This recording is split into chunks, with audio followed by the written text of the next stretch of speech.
slides. Scotty and team just covered them. So HPE has partnered with SAP for how long? Excellent. Really kind of the moral of the entire story is HPE is absolutely committed to the SAP workload. And we will be TDI certifying virtually everything we do, right? Because we're not only partners with them, but we also want to make sure that we innovate with them and continue to gain and be number one in the market share. So there's really three deployment models. The first is server configuration. The next is appliance, which we have an entire appliance stack. And the third is TDI, which I'm going to be focusing on today. TDI is the most flexible solution, which is where Nimble in particular fits in. So what it is really is you go out and certify each individual piece of hardware. That way customers can deploy whatever fits their environment.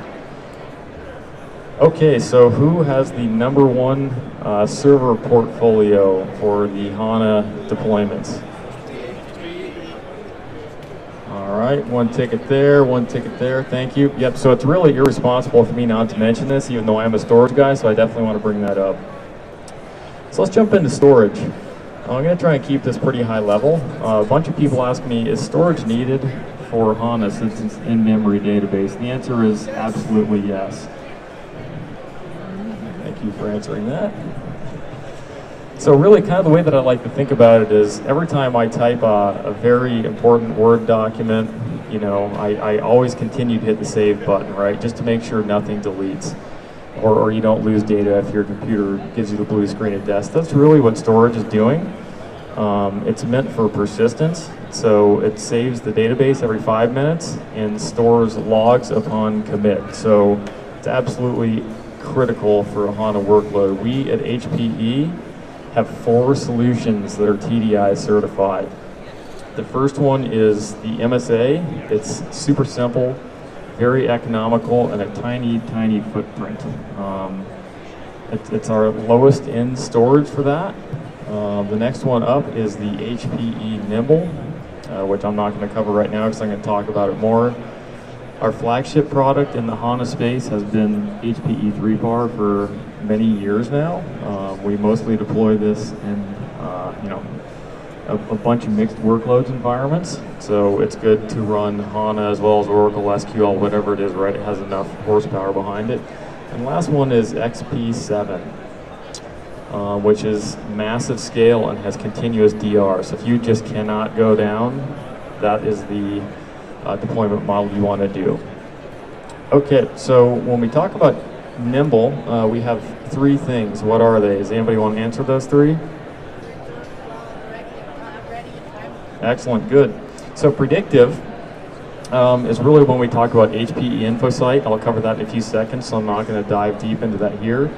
Everything has to be cloud ready too, so you can move it on-prem and move it off-prem. That way, you know, you have the right workload, the right place at the right time to drive the best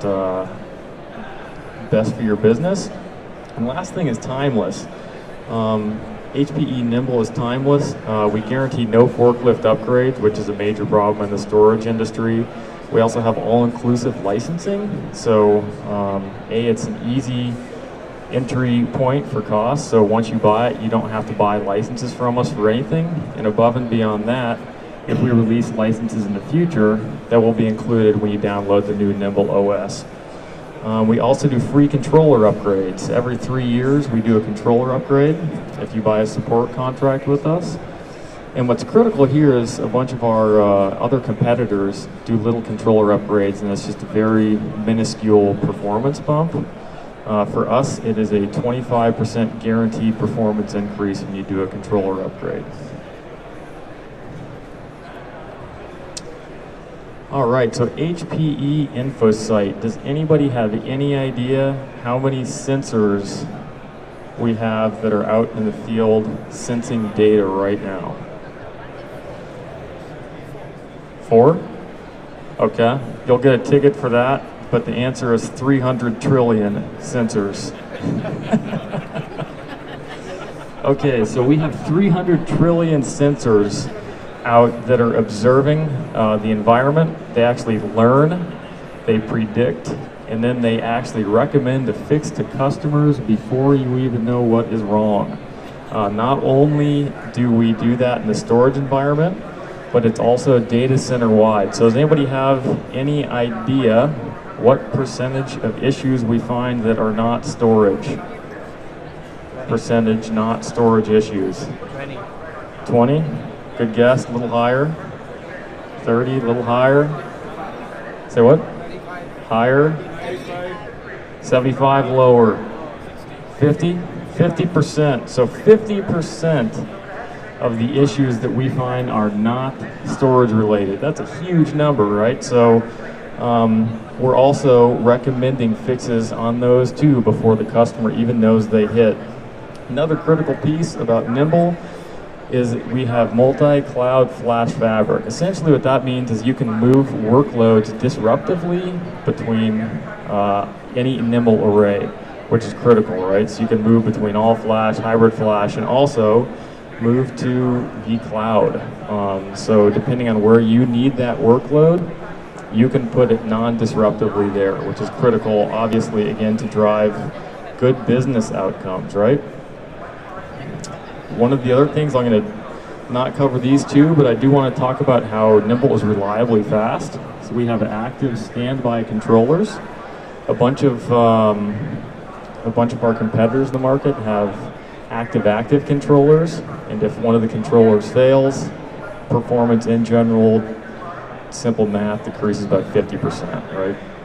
So if we have active standby controllers, how much does our performance decrease if a controller fails? Tom?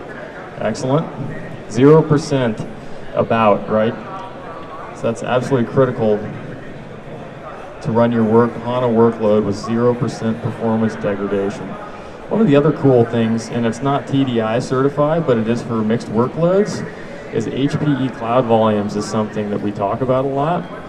So you can actually go out and spin up a compute layer in Azure or Amazon Web Services and do a pay per use into Nimble, again, which allows you that ultimate data mobility of moving your volumes so that your business can get the best value for your product and you can deliver the most value to your customers.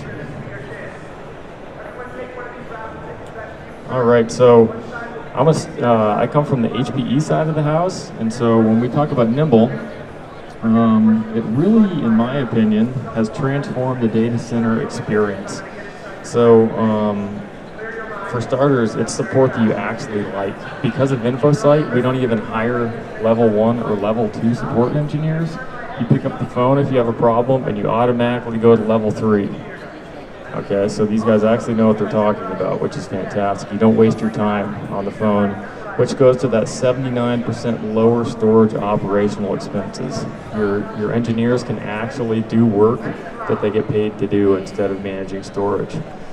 The other thing is, because of, again, InfoSight again, we have 6 nines of guaranteed availability. And this is interesting because we don't say we have 6 nines. We do 6 nines, and we guarantee it through InfoSight. We've seen it time and time again. All right, so this is the new AF arrays that we just released. So something that we pride ourselves here is that when we do a new release, we don't do a tiny speed bump. The new one is 220% better price performance compared to the old Nimble array. And it goes up to 4 petabytes of capacity and up to 16 nodes in a HANA environment. To ask a question there, how many nodes can an AF80 support? 16. Perfect. All right, so really kind of the same message here, right? So HF stands for hybrid flash. We have some spinning media and some flash in it. That's all it really stands for. This is a great entry point for your SAP HANA TDI environment. You can start as low as 11 terabytes, all right? So if you're just entering and you need a dev test type of scenario, this is a great place to start. So data protection is also critical on your HANA environment. You cannot obviously have it go down, or else your business goes down with it. We of course have snapshots, clones, replication, and Reed will be talking about that, my coworker, tomorrow in depth, so I absolutely suggest coming back to that. And we also have the Catalyst plugin, which goes to store once and can go to Cloud Bank Storage and RMC. Okay, so really, why choose Nimble for your SAP HANA environment? So the first thing is it reduces risk because of InfoSight, right? We find issues before they're even there. The other thing is it's cloud ready, so you can move your volumes non-disruptively. Right, that's absolutely critical if you have a mixed workload environment. And the last thing really is, why trust anybody but HPE running HANA? You can see from this chart, every single time that I see it, I actually kind of chuckle a little bit, right? It's like, holy cow, wow. I mean, we are way ahead of everybody else. So we know what we're doing, we're dedicated to it, and we will make sure that we run your HANA the best in the world. So does anybody have any questions? Yep. I'm sorry, what? The prize? I think it's an Amazon Echo. That's a question, and that's a legitimate question. There you go. Any other questions? Every question gets a ticket.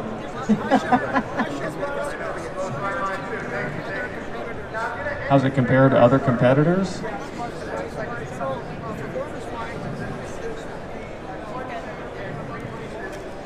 Yeah, so that's you'll definitely want to contact your account team on that, right? Because everybody's going to do different discounting and stuff.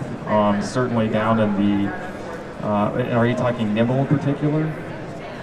Okay, yeah. So Nimble in particular, if it's a price war, you can go down to the HF array, but again, you'll want to talk to your account team. Anybody else have any questions? One thing when you're talking about pricing with Nimble, I don't know if you mentioned this, but the idea of the array controllers, that the array controller upgrade that's included in the original price. Did you mention that? Yep. Okay, good. So calculate that in. We're very affordable. Any other questions? In that case, thank you very much to Chris. If you do have any questions for Chris and about Nimble Storage or any of the HPE line, he's going to be hanging out right over here and be happy to answer any of your questions for a couple minutes. But right now, we're going to do our drawing. So take out your green ticket.